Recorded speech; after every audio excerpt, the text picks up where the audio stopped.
evening from Harbor Center and the opening night of Section 6 High School Hockey Playoff Hockey. We have a quarterfinal matchup in the Monsignor Martin Association tonight. It's the number 3 seed St. Joe's taking on the number 6 seed Bishop Timon. Hello, I'm Aaron Elpern alongside Sean McHugh. Thank you for joining our coverage of sectionals here on Western New York Athletics. Sectional playoff hockey coming from Harbor Center in downtown Buffalo, and it is the first round of the private schools sectionals. And we have St. Joe's and Timon on the ice now, finishing up their warm-up periods and about ready to go for the first matchup here in the Monsignor Martin Association playoffs. And Sean, this one should be a good matchup. A couple of teams that have a lot of history when it comes to playing hockey here in Western New York, and a very strong hockey history as well. Absolutely, Aaron. Both St. Joe's and Bishop Timon have enjoyed great success recently and in the past. Playing in this great elite athletic division across all sports in Western New York, and this includes football, basketball, baseball. So we're not just limited to hockey here. We have two of the better teams we're going to see around here in the Monsignor Martin division, starting with number 3 St. Joe's, a season where they had to battle a lot to get to this point. They're going to play a very hard defensive style just to work their way through the playoffs. Yeah, really two teams that come into this matchup with an up and down year, I think is the best way to describe it in both cases. From the St. Joe's perspective, it is the youngest group that head coach Crozier has had in his 13 years behind the bench. Told us earlier on tonight that he was looking for consistency out of his group and really hoping that they peak at the right time of the year.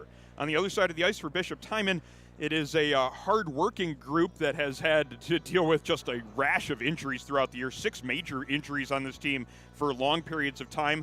Seen a bunch of players stepping up into roles that they hadn't expected to be in the beginning of the year.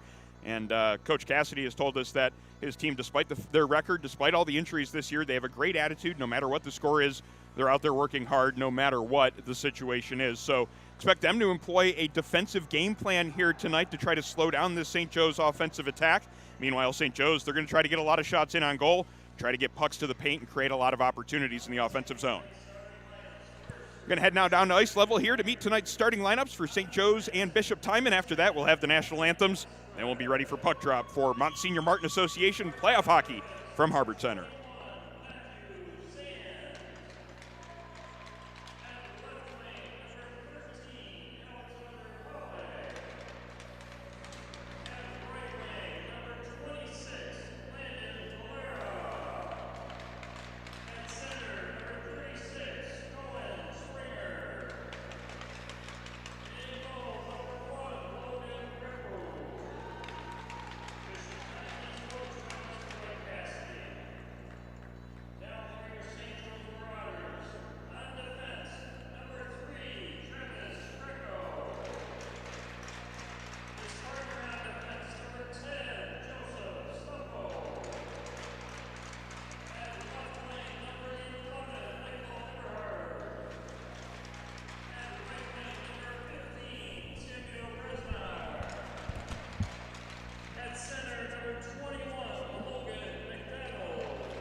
Good evening from Harbor Center as we are ready for Monsignor Martin Association playoff hockey tonight.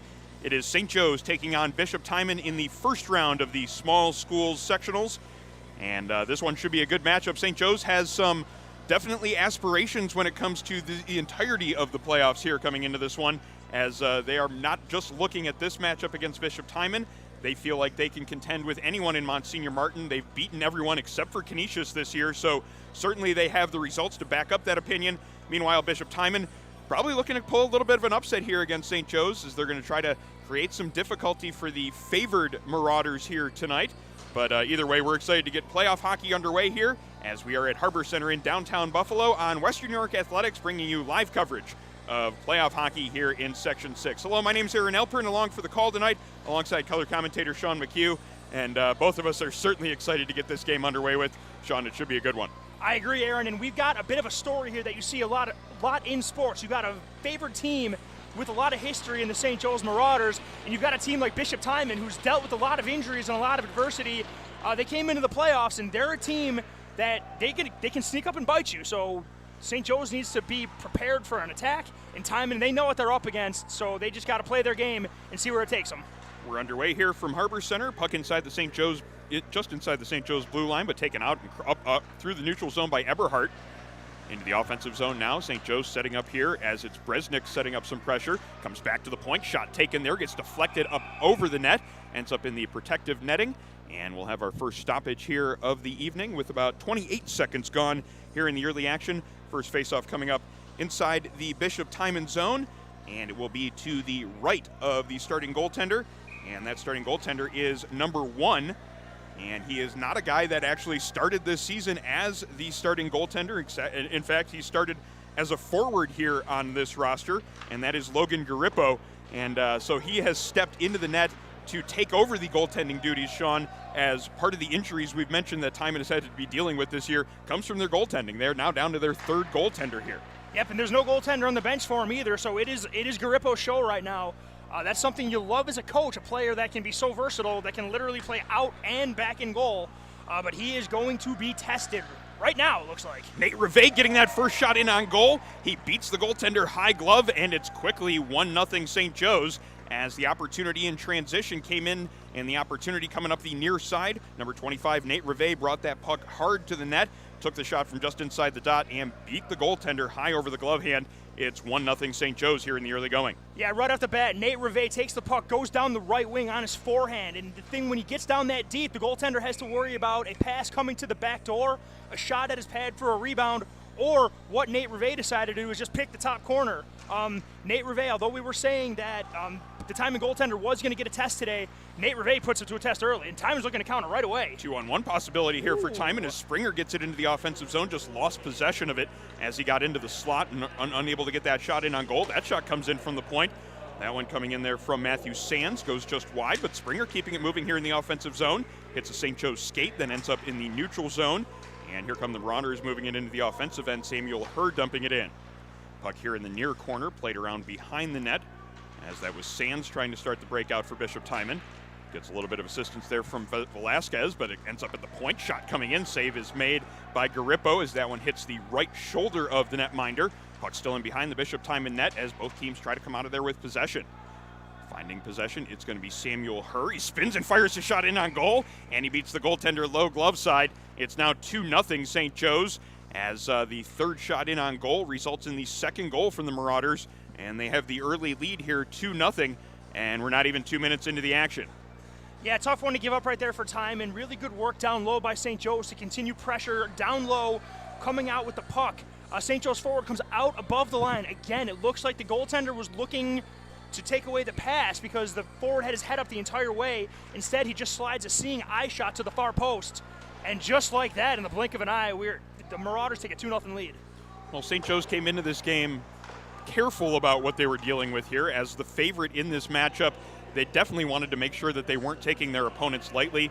Coach Crozier saying to me beforehand that any given night, any team can beat any other team, so they wanted to make sure that that message was passed across in the locker room, and it seems that the boys on the ice certainly got that. Here's another offensive opportunity. Shot hits the post after the move was made in tight, and covering that one up will be the goaltender Garippo, as Michael Eberhard had an opportunity in tight, made a move to get himself around the goaltender, just couldn't get it inside that far post, and it stays a 2-0 game.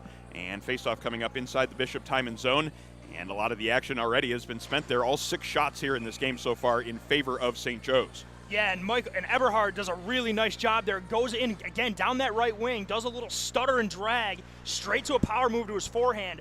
Good goaltending there to get to the post and be strong on it to not allow a rebound. So, goaltender's been tested early and often. He was up to the task right there, Aaron. St. Joe's finding possession of it along their own blue line, quickly into the offensive zone. No shot taken there, and that one is deflected wide from off the stick of Jude Berry. Now here in the near corner as Bishop Timon looks to work it out of the zone. Can't get it past the point man, redirected in on net, actually ends up just wide as Matthew Kroll got a stick on that shot coming in from the point. Another shot from the far point, that one goes just wide on the other side.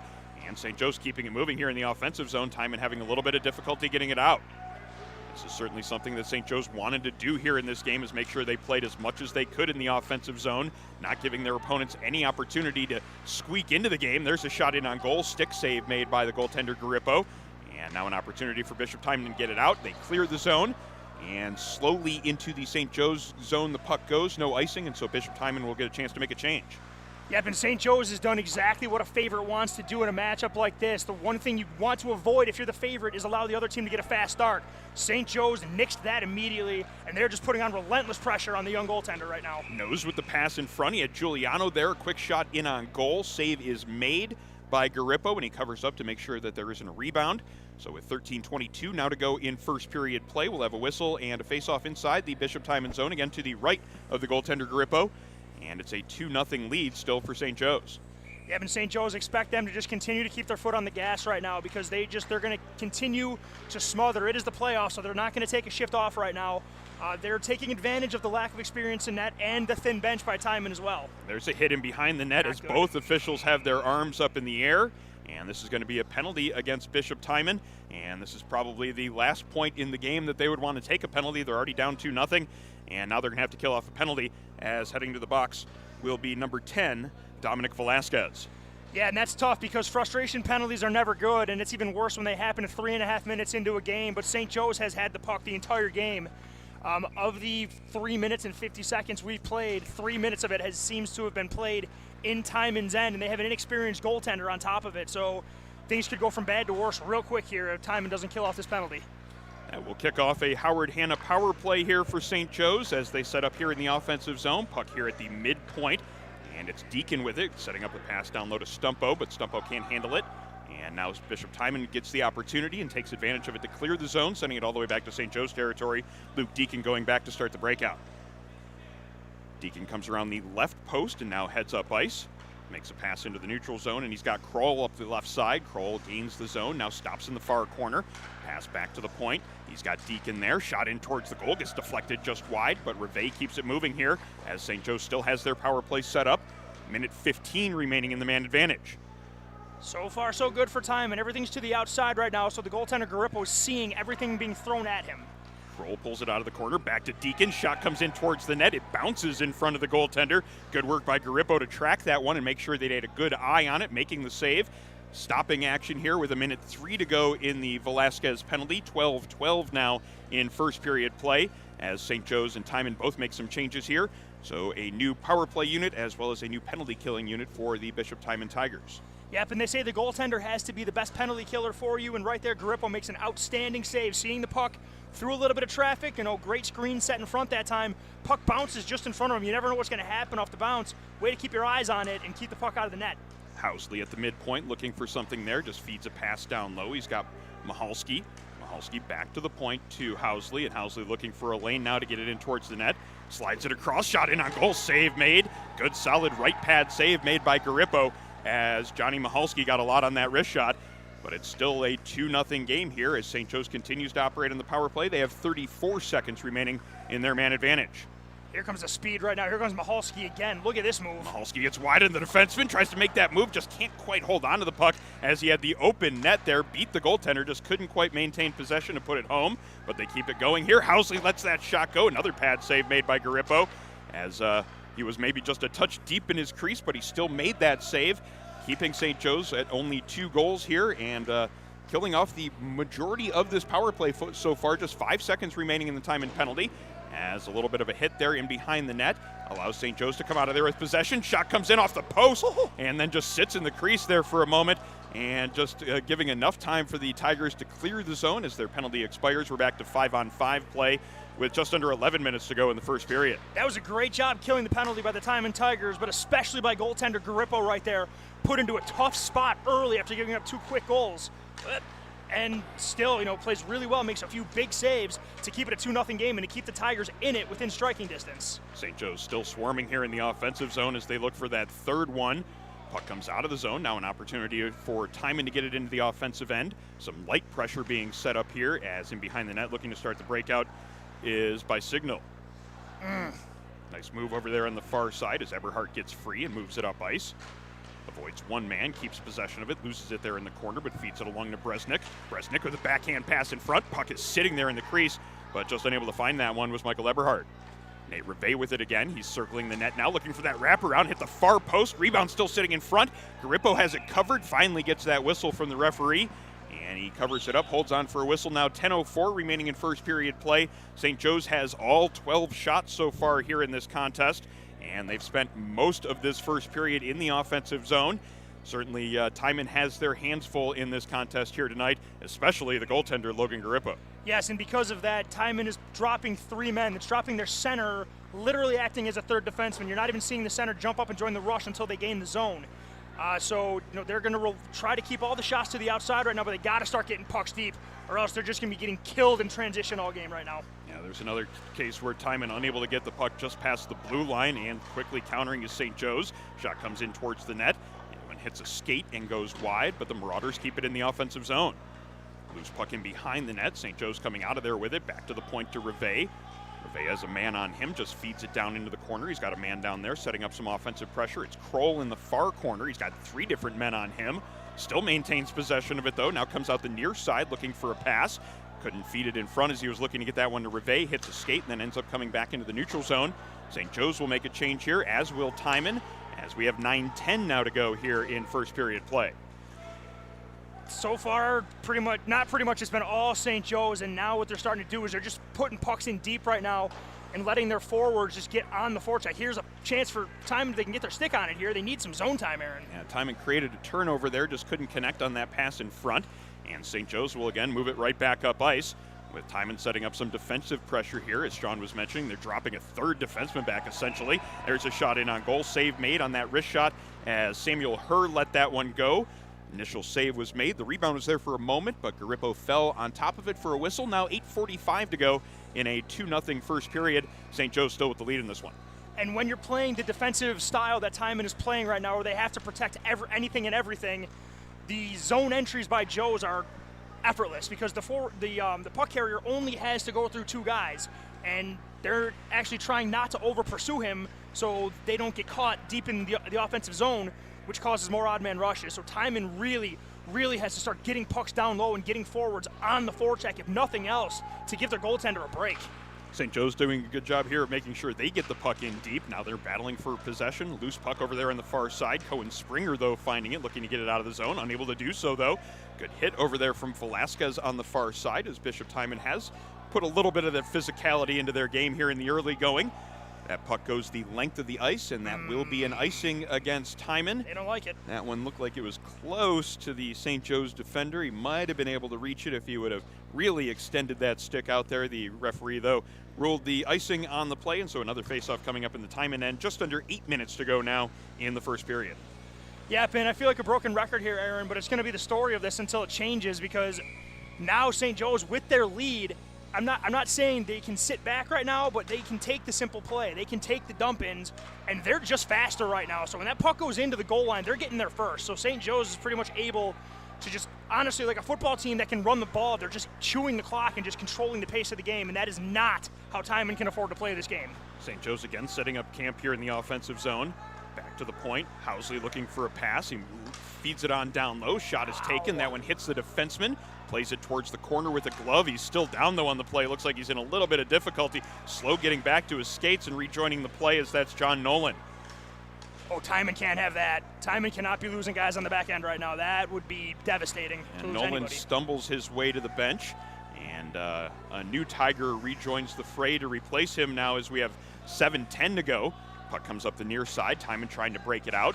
They managed to get it into the neutral zone, but it's sent right back into the offensive zone by St. Joe's, and now they look to set up some forecheck pressure as Timon gets the puck out of the zone, sending it through the neutral zone. No icing on this play, so St. Joe's will have to go back and play it. Look to start the breakout with Matthew Cavelli. Pass doesn't connect, and now it's loose on the far side as Eric Nose has it now, circling in front of his net. Pass over here to the near side, now up through the neutral zone into the offensive end by Giuliano, but that one's going to go for icing as they ruled he let it go from just on his team's side of the red line. About a 50-50 call right there, but it goes in favor of Bishop Timon, and so they'll get an offensive zone draw here with 6:42 to go in the first period. Bishop Timon still looking for their first shot on goal. Yes, but they're only down 2, Aaron. So if they finally get an offensive zone faceoff, this is probably going to be the most time they've spent in the offensive zone. And I apologize if that sounds like it's meant to be funny, but it's not. Timon's got to start putting the puck on the net. I mean, it goes without saying you can't score if you don't shoot, but they just can't get any sort of possession right now. They managed to win the faceoff, just couldn't quite cleanly get it back to the point. Ended up basically starting the breakout for St. Joe's, and Joe's has it here in the offensive zone. Just can't keep it on the proper side of the blue line as Mihalski has to go back into the neutral zone before starting a rush. Gets around one man, now chases it down here in the near corner. He's got 2 different Timon players on him. Just feeds it along behind the net, and he's got a teammate there. Smith looking to get it on net. He lets that shot go. That one gets through the goaltender. It's now 3-0 St. Joe's as they have opened up a pretty comfortable lead here in the first half of the first period, as they look to punch themselves a ticket into the second round of the private school sectionals. Yeah, they're well on their way to doing that right now. And the thing of it is, too, Aaron, inexperience in net, they only have 10 on the bench as well. So, I mean, Timon's only able to put out 3 forward lines and 3 D pairings, and they might have lost a defenseman to a block shot. So they're in a tough spot right now. I mean, it is playoffs. I mean, this is where legends are born, and this would be one incredible story to tell. Timon gets it together and gets back in this game, but their work is cut out for them. They're setting up a 1-2-2 now to try and slow this breakout down, and look at, there it is. There's some pressure right now. You know, just disrupt that breakout. That's how you cause turnovers and get chances. Good work there by Timon there in the neutral zone to create a turnover. Let's see if they can get another one. They do manage to get a loose puck there, but can't get it into the offensive zone.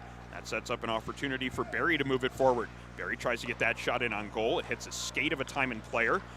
But St. Joe's keeping possession here in the offensive zone as Velasquez tries to kick it out of the zone, gets a little bit of help on the play from Christian Duty. And now it's just along the St. Joe's blue line as they look to move it up ice. Reve with the puck here on his stick as he gains the blue line, brings it up on his strong side, fakes the shot, just circles in behind the net now with 5:20 to go in the period. Reve again with the puck on his stick on the far side, back to the point, shots taken, glove save made as Garippo got a good look at that one. Made the glove save on the wrist shot taken from the point. And now we have a stoppage in play with 5:16 to go in the first period. Still a 3-0 lead for St. Joe's as Timon looks to have a little bit of a response here as they have had tough going here in the early part of this period as St. Joe's really just setting up shop in the offensive zone. Yeah, they're setting up shop in the offensive zone, and they're moving the puck around with not much difficulty. They just seem faster to the puck than Timon does.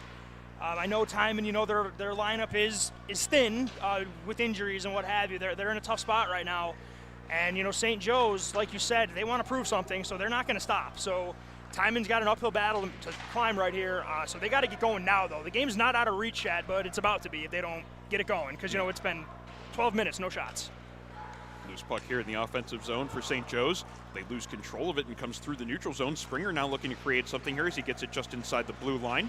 Has a little bit of help, but it comes just across the blue line. Sands firing it back into the zone as now Timon looks to set up their neutral zone pressure.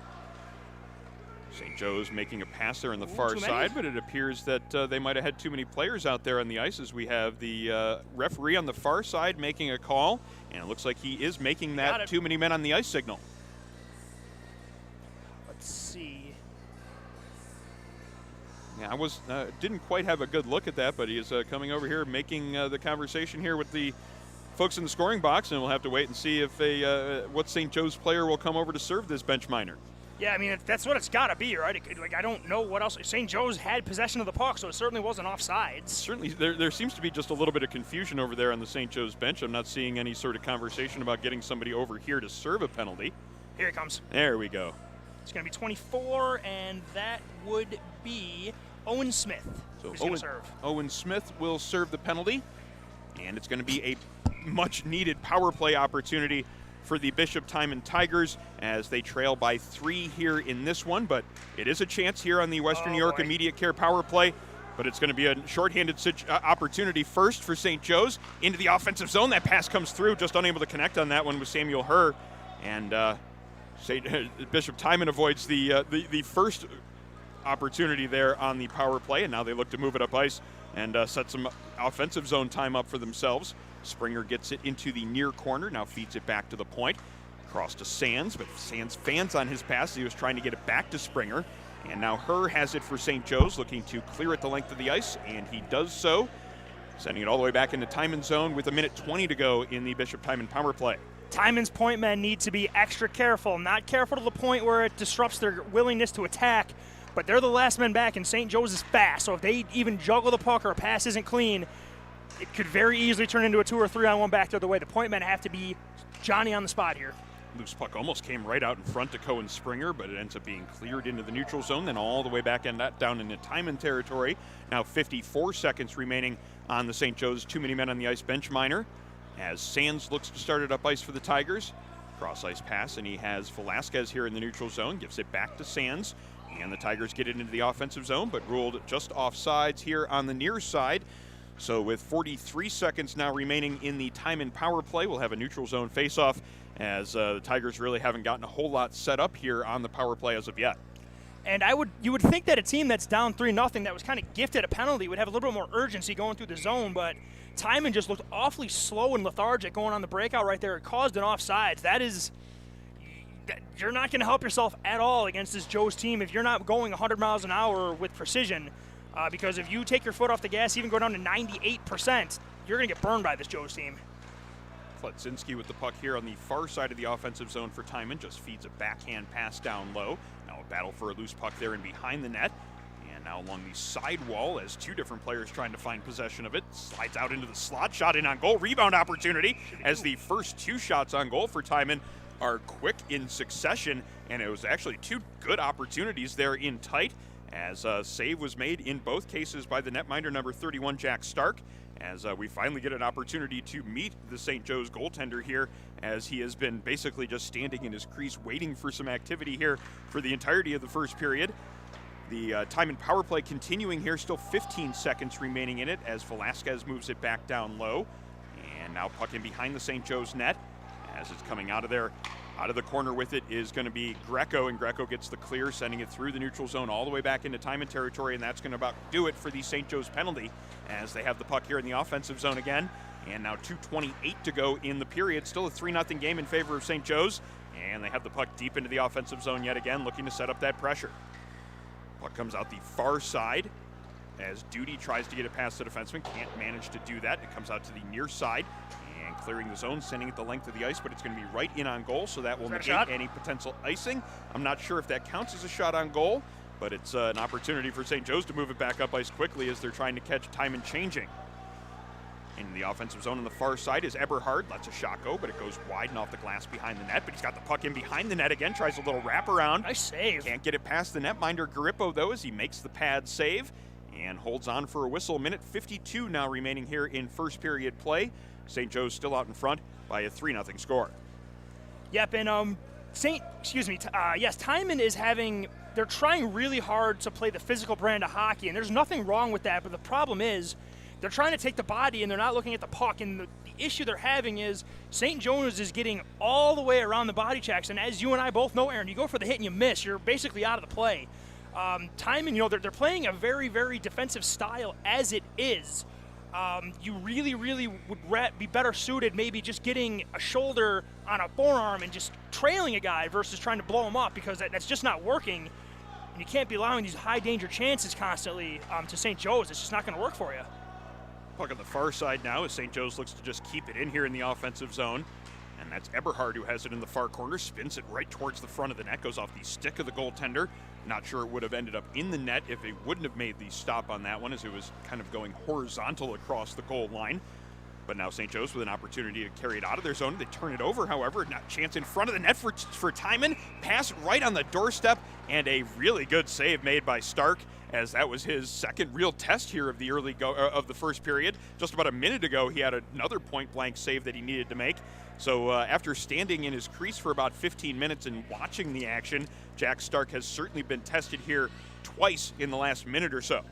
Yes, he has, and that's a really good play by Cohen Springer, and that's the guy Timon's going to look to get them back into this game. Really good forecheck pressure by the Tigers, causing a turnover deep into St. Joe's zone.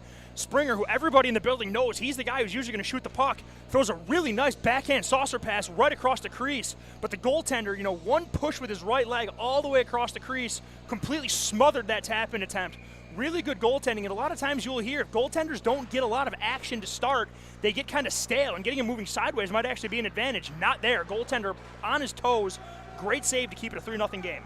Matthew Kroll into the offensive zone for Joe's, and he rips it high glove. That one knocks the water bottle off. It's now 4-0 St. Joe's, as they're just looking to blow this thing open if they can here in the first period. They have the 4-goal lead, and there's still a minute to go in the period. Yeah, Matthew Kroll definitely took a page out of Nate Reve's book right there. Again, streaking down the right side of the ice on his forehand. Goaltender again, inexperienced goaltender as well, was caught a little off his post, dropped into his butterfly just a touch early, left the entire top of the net open, and got a bottle pop right there. It's really, really tough to put that on a young goaltender right now. When a guy like Kroll gets in, and you give him that much net to shoot at, he's going to can it every time. Yeah, and you can't say it enough in terms of the effort we're seeing here from the netminder, Logan Garippo. As we said at the start here, he is a forward that has had to go into the net because they've needed his service there. They are down their first two goaltenders that they started the season with. So this is a young man that should be complimented for stepping up and making sure that his team had somebody in the pipes to face this difficult competition with St. Joe's here. Certainly more than just a little bit of kudos to the netminder, Logan Garippo here. Well, absolutely, Aaron. I mean, we played the game a lot, too. We played at, lots of different levels. You go to pickup skates. When you play in the league, the worst thing that happens is no goaltender. So, I mean, Logan Garippo, as far as I'm concerned, should be considered for MVP of this team just for the fact that he was willing to put those pads on, stand in front of these shots in these situations, knowing that the casual hockey fan will just look at a score and might even think the goaltender is to blame here. This kid is doing everything he can to give his team a chance here. Unfortunately, they've just run into a beast right here in St. Joe's, who's playing as well as I've seen a team play, barring the circumstances. Yeah, it's just two separate stories that we're telling here. It's a 4-0 lead for St. Joe's, but at the same time, Logan Garippo has 15 saves in the first period. Yes, and that's 15 more saves than he thought he would ever have to make at the high school hockey level, and he's doing it in the playoffs. So if nothing else, when Garippo's older and when he's coaching his kids somewhere, he's going to tell them, hey, guess what? I played forward and goaltender in the same season, and I got a start in the playoffs. And you know what? He's made some saves. He's made the saves he's needed to make. I mean, I don't think anybody's going to blame any of the goals on him. I mean, Timon is doing what they can, but when you get a team like Joe's in this circumstance, you're climbing a mountain. Last 10 seconds of the period as Joe's tries to add to their 4-0 lead. Still here in the offensive zone. Slap shot taken. Great save made by Garippo. Rebound there off to the side of the net. Hurd tries to spin it back in front, but that will be the last couple of seconds here in period number one as the last few moments tick away, and that will end the first 20 minutes of play, and it is a 4-0 lead in favor of the St. Joe's Marauders. That was everything you wanted if you're St. Joe's right there. They got on them early, they got on them often, and it never seemed to stop. Right off the opening faceoff, they get a goal early. They take advantage of a situation that is there to be taken advantage of. You don't apologize for the circumstance, and St. Joe's will not be asked to, and they will not apologize for it, and they're going to keep it coming. Timon came on a little bit towards the end of the period. They got punched in the mouth pretty hard to start this game.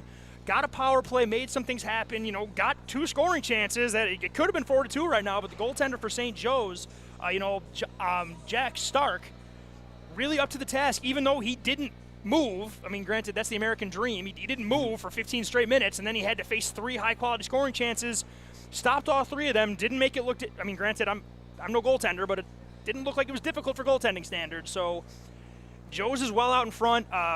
It seems like the only one who's going to beat them is themselves right now, but we have 2 periods left.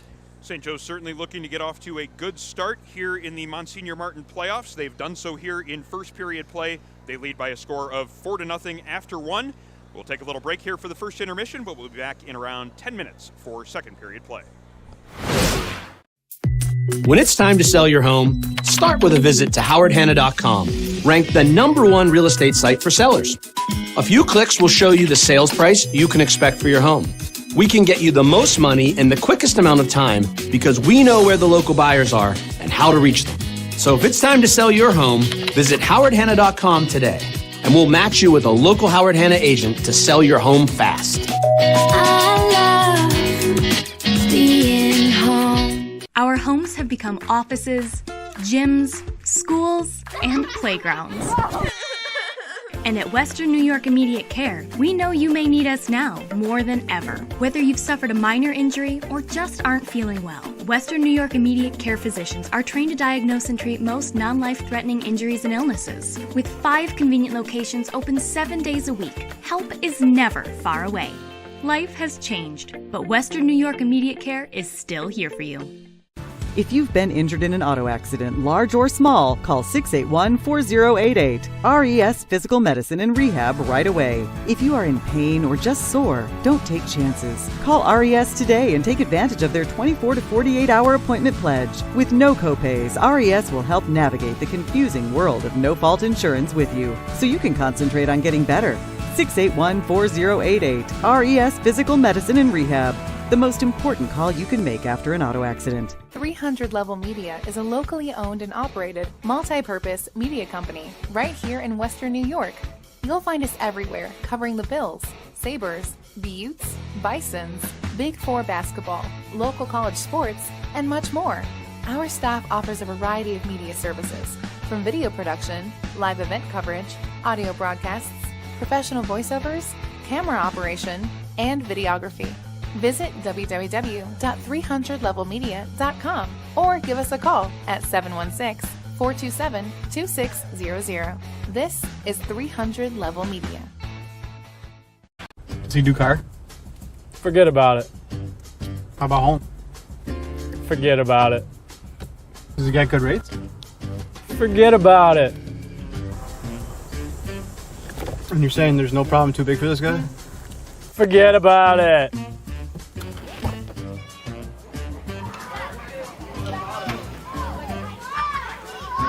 Paul, this is Johnny, the guy we've been talking about. Johnny, this is Paul Wolf. Mr. Wolf, it's nice to meet you. Thank you for the invite. Not a problem. It's Paul, not Mr. Wolf. Oh, sorry, Paul. Johnny, forget about it. For all your insurance needs, call 835-WOLF. And... Logistics Plus is a global transportation provider headquartered in Erie, PA, with locations worldwide, including right here in Western New York. Logistics Plus is consistently recognized as a fast-growing transportation and logistics company, great supply chain partner, top freight broker, leading project cargo manager, and a great place to work. With a strong passion for excellence, our 500-plus employees put the plus in logistics. Call our Buffalo office today for an efficient, personal approach for all of your transportation needs. When it's time to sell your home, start with a visit to howardhanna.com, ranked the #1 real estate site for sellers. We can get you the most money in the quickest amount of time because we know where the local buyers are and how to reach them. Get started today at howardhanna.com.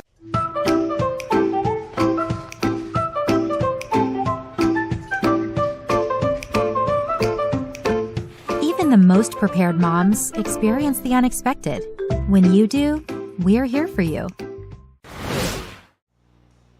First intermission here from Harbor Center in downtown Buffalo. It is a 4-0 lead in favor of the St. Joe's Marauders as they open up the private schools sectionals here in their playoff matchup against Bishop Timon. The 4-0 lead after one period of play, and it was certainly a period where they were the first team quickly out in front, and they really didn't let their foot off the gas at all in that first frame. No, not at all did they even think about slowing down. They got the goal by Nate Reve right off the bat, about a minute in, got the second one a couple seconds later. And then from there, it was just possession. They really are testing the forward turn goaltender for Timon. He's doing a great job considering the circumstances, but when you consider the opponent he's facing, his back is against the wall. It's good to see Timon get a little momentum going towards the end of the first. They did have a power play. They did create some scoring chances. They started with a forecheck, which they were trying to avoid, but when you're down 4-0, you really can't sit back. You got to attack. Got some chances, so maybe something to build on going into the second. Get two, and then have a third period, figure something out. I mean, it's the playoffs. It's do or die, so got anything in the bag of tricks right now. Now's the time to pull them out. First of two games here from Harbor Center tonight. Our later game is the second matchup in the quarterfinals for Monsignor Martin, and that will be Canisius taking on St. Francis. St. Francis winning both of the regular season matchups between the two schools. It is the 4-5 matchup here in the private schools playoffs, as we'll have that game coming up later for you here on Western New York Athletics. Stay tuned for second period of Timon and St. Joe's coming up shortly. When it's time to sell your home, start with a visit to howardhanna.com, ranked the #1 real estate site for sellers. A few clicks will show you the sales price you can expect for your home. We can get you the most money in the quickest amount of time because we know where the local buyers are and how to reach them. So if it's time to sell your home, visit howardhanna.com today, and we'll match you with a local Howard Hanna agent to sell your home fast.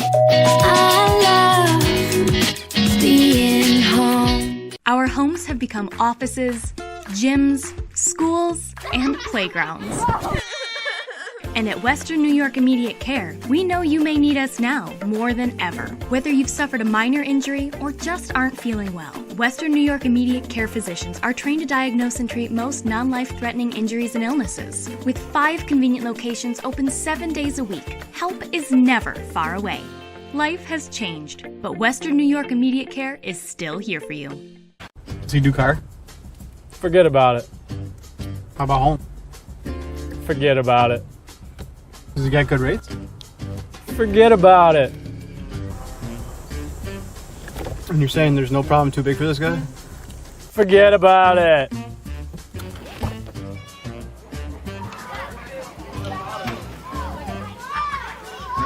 Paul, this is Johnny, the guy we've been talking about. Johnny, Paul Wolf.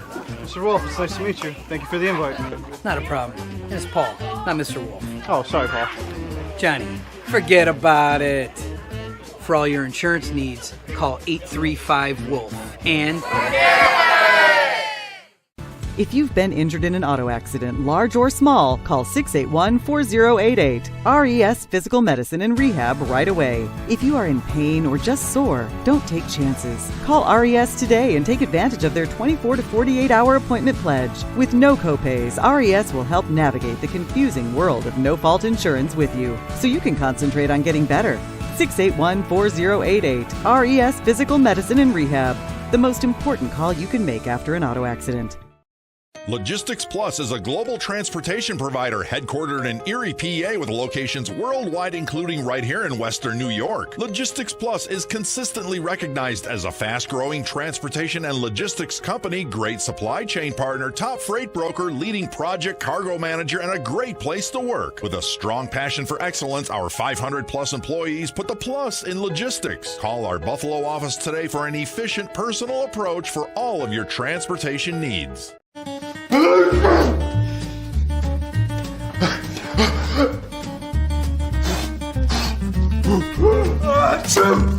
Avoiding care can lead to worse problems. Don't delay care. We're here for you. When you're ready to buy a home, start your search at howardhanna.com.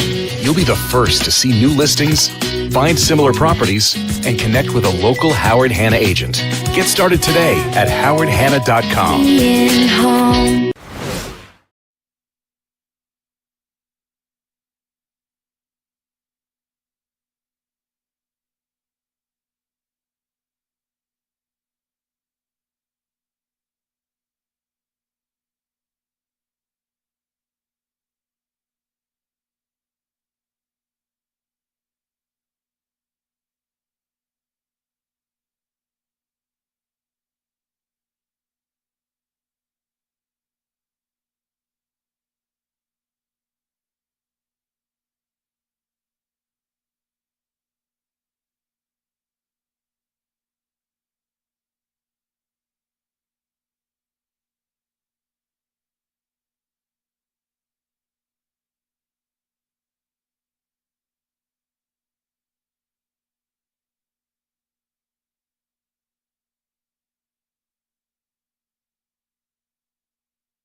And welcome back to Harbor Center in downtown Buffalo as we are ready for second period play of the first round of private schools sectionals here in Section 6 high school hockey as we bring you live coverage of high school playoff hockey here from downtown Buffalo right here on Western New York Athletics.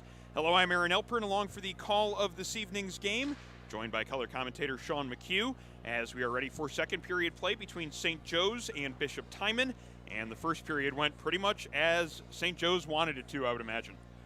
Yes, I can't imagine they could have thought of starting any better. They got on a thin bench with an inexperienced goaltender, got 2 quick ones early, continued to pressure with an absolutely relentless forecheck. Got it up to 4-0. Timon, showed a little bit of life at the end of the period, got some scoring chances. The goaltender Stark making the saves after pretty much sitting idly for the first 90% of the first period.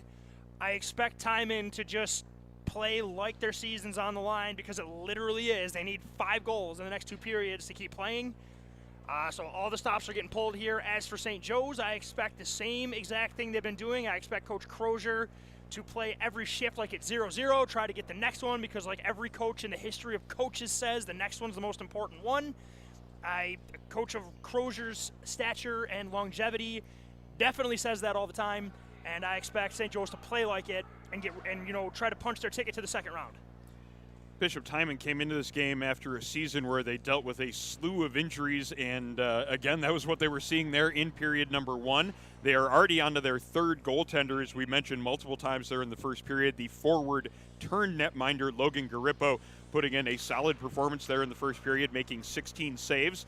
They had to deal with another injury there on to their forward ranks as number 2 John Nolan coming back into the lineup was hurt again, and now St. Joe's with an opportunity right off the start here in period number 2, and it's Reve getting his second of the game as the puck comes right out to him in the slot. He beats the goaltender high glove. It's now 5-0 Marauders. Well, Sabres fans will remember Nate's father, Craig Reve, having a penchant for scoring goals late in games. Well, Nate Reve seems to like scoring them early in the period. He got the first one about 45 seconds into the first, gets another one 12 seconds into the second period. Puck chipped in deep, ends up right to the slot. Nate Reve takes a massive hit to the shoulder upon releasing the shot, so he definitely paid for the 5th goal. But nonetheless, he got it right to the top corner, and it's 5-0. Puck is gloved out of the air by the St. Joe's netminder Stark. And we'll get an offensive zone draw coming up here for Bishop Timon as they trail by 5 in this one. As just trying to mention there right before that St. Joe's goal, as they've dealt with a slew of injuries throughout the year, more than 6 long-term injuries, including their starting netminder to start the year. And we saw one of their players getting hurt there in the first period. He is back on the bench, it is worth noting. And now an opportunity here. It's a loose puck in front of the net. Bishop Timon just unable to find track of it as the first shot hit a body and then was just sitting there in a great spot. And now here's a puck in a great spot for St. Joe's as a quickly developing opportunity came on there for Matthew Kroll. He got the drop pass back there in the high slot, had plenty of time to let that shot go. Good solid save made by Garippo to keep this one a 5-goal game. Matthew Kroll's speed is a weapon, and he is using it to perfection here. That pass wasn't intended for him, but the trailing forward lost it in his skates, and Kroll picks it up seamlessly out of his feet and then just rips a snapshot. Johnny, great save there by the goaltender to keep it, Garippo to keep it at 5-0, but Timon's got to get out of their own zone here. Good play made on the recovery there by Velasquez as there was a turned over puck there in the mid slot. Dangerous opportunity was developing there for St. Joe's. It was the play by Velasquez that only kept that one from happening there in front of the net. Puck is played with a high stick then afterwards, and we'll have a stoppage in play now with 16:05 to go in the second period. Face-off will be coming up to the left of the netminder Logan Garippo. Yep, and everything seems to be going on schedule as planned for St. Joe's. Again, they're out flying early, they're getting shots, and they're keeping the puck down low. That was clearly their game plan coming in, and they've executed it with not a whole lot of resistance so far in this game. Loose puck here in the offensive zone for St. Joe's, kept in at the point. Now an opportunity for Deacon to let that shot go. He does. It's right in on the netminder Garippo, making another stop, doing a good job covering that one up and keeping there from being a second opportunity. Now 15:47 to go in second period play as Timon makes a change, puts some new troops out there on the ice as they look to try to get back into this game a little bit and certainly at least try to spend less time in their own end. Yeah, you definitely got to do that, if for nothing else other than just to give Garippo a break. I mean, that's the thing. He hasn't he's faced more shots this game than a lot of goaltenders will face in 3 games. They need to get him a break and get some offense going. Here's a chance here in the neutral zone as Springer had almost a possibility to run down the defenseman there. Does create a turnover here in the offensive zone, but St. Joe's recovering nicely, getting that puck up ice. And now into the offensive zone, it's Michalski. Lets the shot go. Save made by Garippo. Rebound is there. Michalski went in there for it, got the backhand in on net. And there was another St. Joe's player right there in the periphery of Garippo. He made sure that he let him know that he didn't like him being that close. Gave him a little bit of a jab with the catching glove, but nothing really beyond that coming from that. So another faceoff coming up inside the Timon zone to the right of Garippo. And again, Joe's just continuing. They're gaining the zone. They're getting pressured down low, and they're getting pucks to the net, and they're getting offensive zone faceoffs. They're just going to cut ruts in that end of the ice if Timon doesn't start getting some zone time. But these clears just aren't getting out, and it's just they're going to exhaust their defense at this point. Yeah, Housley keeps it into the far point. Now over here at the near point, that shot let go by Cavelli.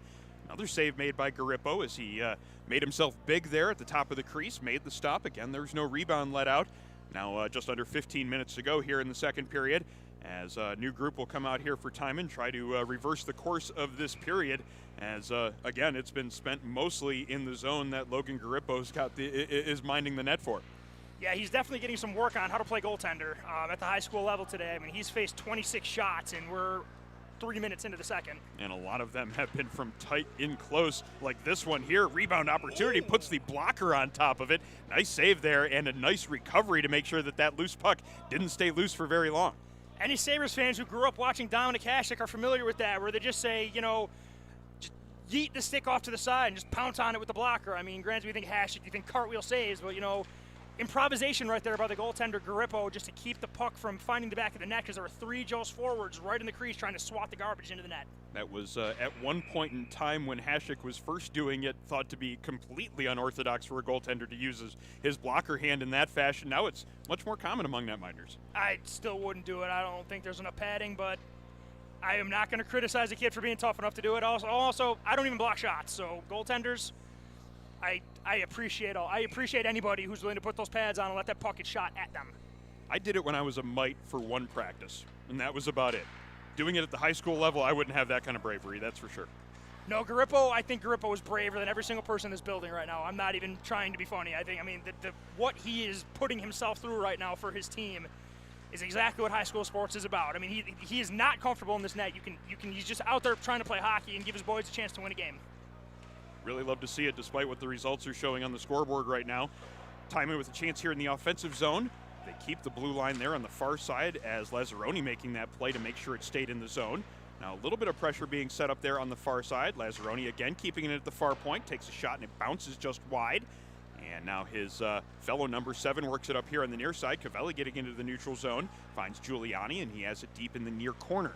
Giuliani spins out of the corner, gets it back to the point to Cavelli, takes that shot, hits a stick and goes wide. Sitting along the goal line though, St. Joe's comes up with possession yet again. Nice move to get free for Eberhardt. Now he's got it down low, backhand in on net, save made by Garippo.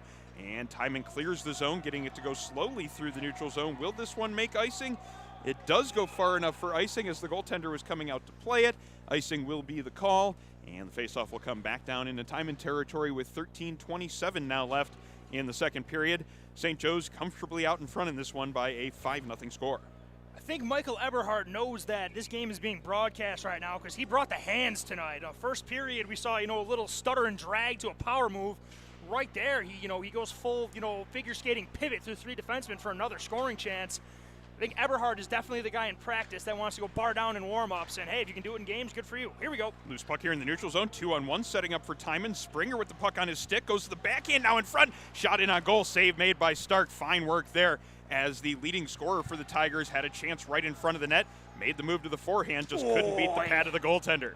And then some good defense there by Greco laying the hip. It looks like he's going to be called for a penalty here. They're going to get him, I think. Don't quote me on this. I don't know what he's calling. I think at the very end when his leg got locked up, I think they're calling a trip. I also think the score has a lot to do with why that whistle came so fast. It is a tripping call going against number 3, Travis Greco, and it's going to be an opportunity now for Timon on the Howard Hanna power play, and they certainly could use the opportunity here. A goal at this point would certainly be perfectly timed. Yes, you can say that again. You can say it a third time if you want to, Aaron. I mean, Timon, if nothing else, they just need the zone time. But down 5-0, yeah, you got to be thinking goal and then goal again. But get some zone time, get some shots, connect on some passes. Like in basketball, they say, a slumping shooter, shoot a free throw, see it go in, hit a pass, make that sound when the puck hits the tape. Just remember you can do it. Like hit like this.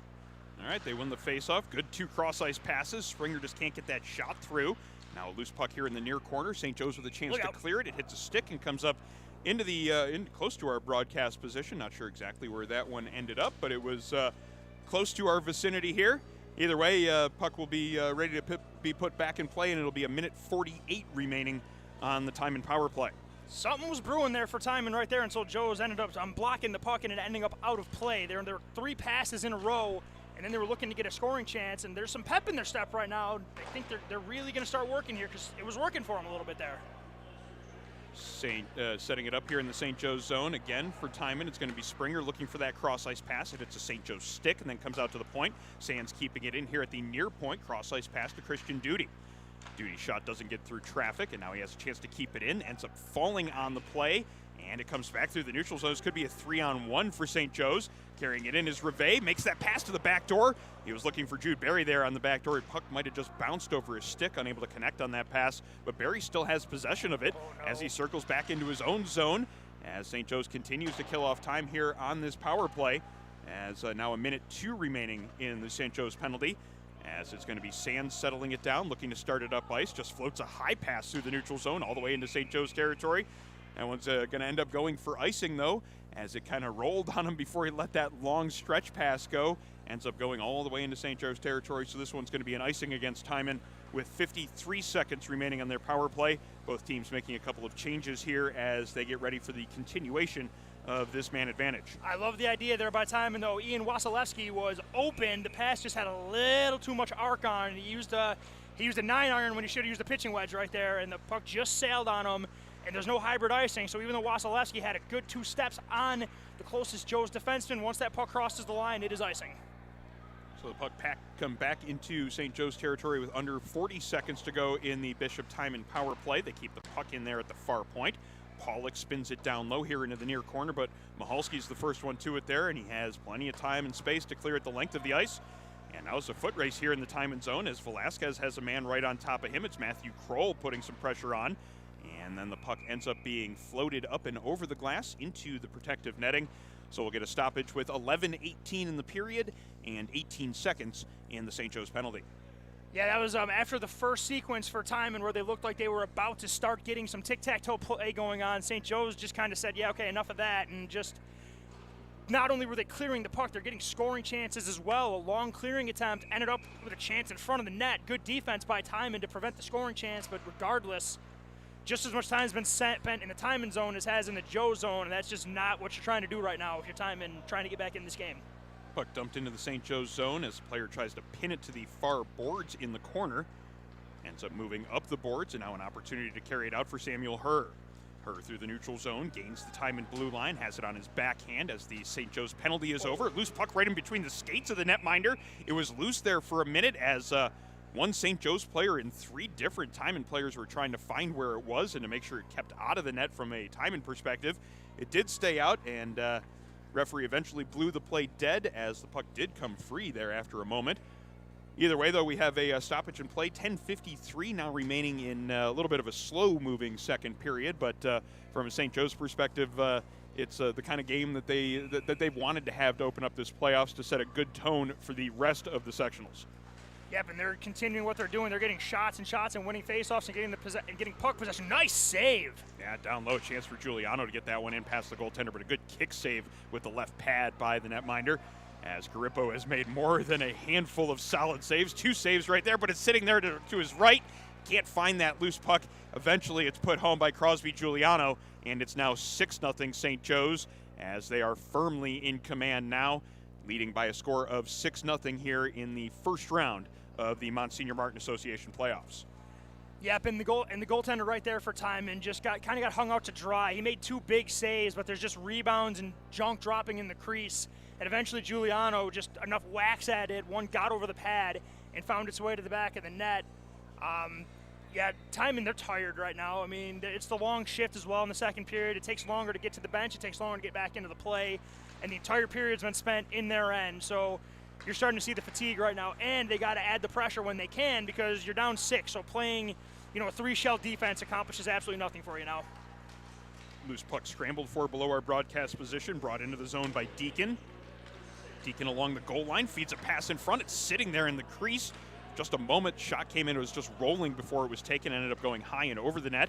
Now into the neutral zone. It's going to be an opportunity for Springer to get it into the offensive end. He's got a man in front, just couldn't get that pass across to find him. Now it's loose in front again. Shot taken there, as that chance was right there on the doorstep for Landon Bolera. Now we have a little bit of an exchange here in front, as a couple of players from each side exchanging pleasantries as the game has grown to a 6-goal lead, and so maybe we're going to see some things going on after the whistle a little bit more often in this one.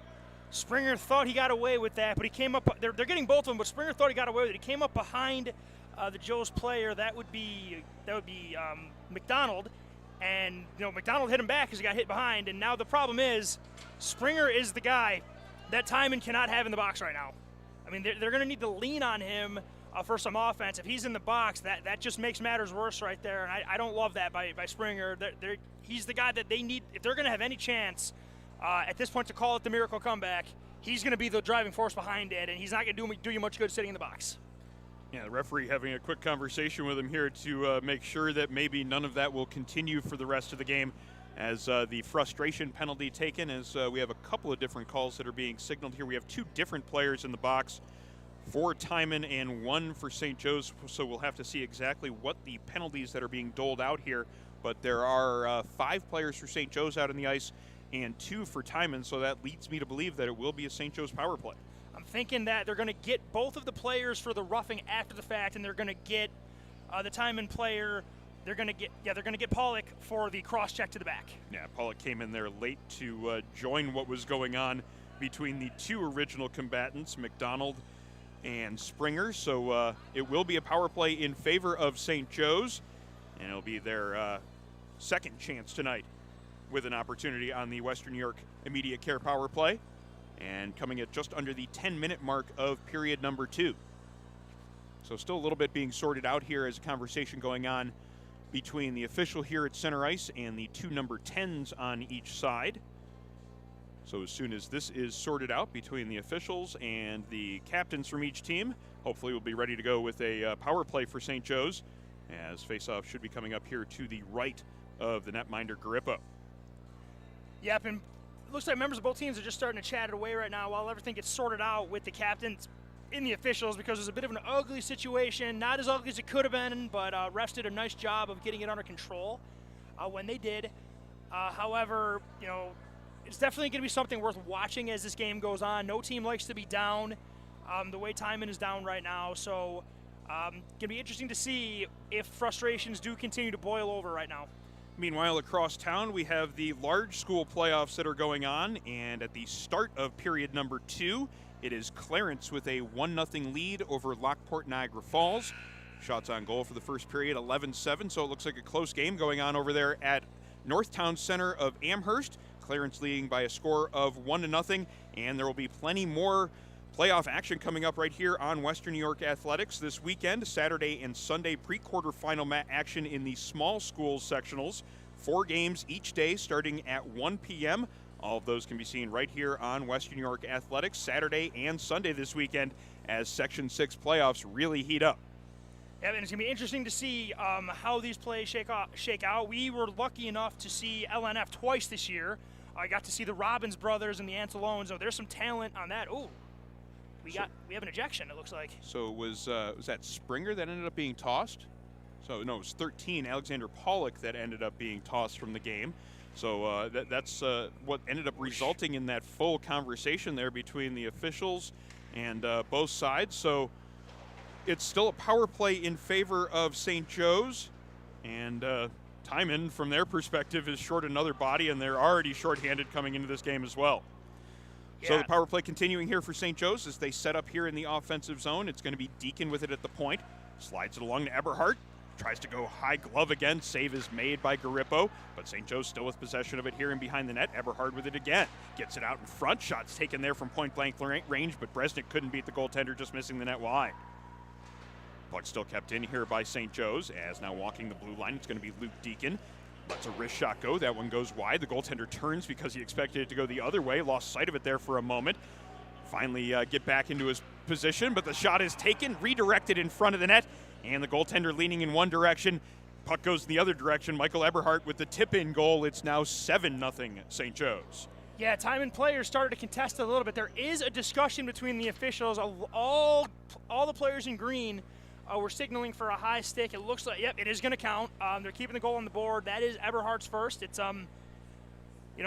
the way he's been playing, I would expect him to be a little tighter right there, but you're going to take him however they come. And Joe's, puts up a touchdown, and we're about a minute and change before the halfway point of this game, but Joe's has taken full command of this game.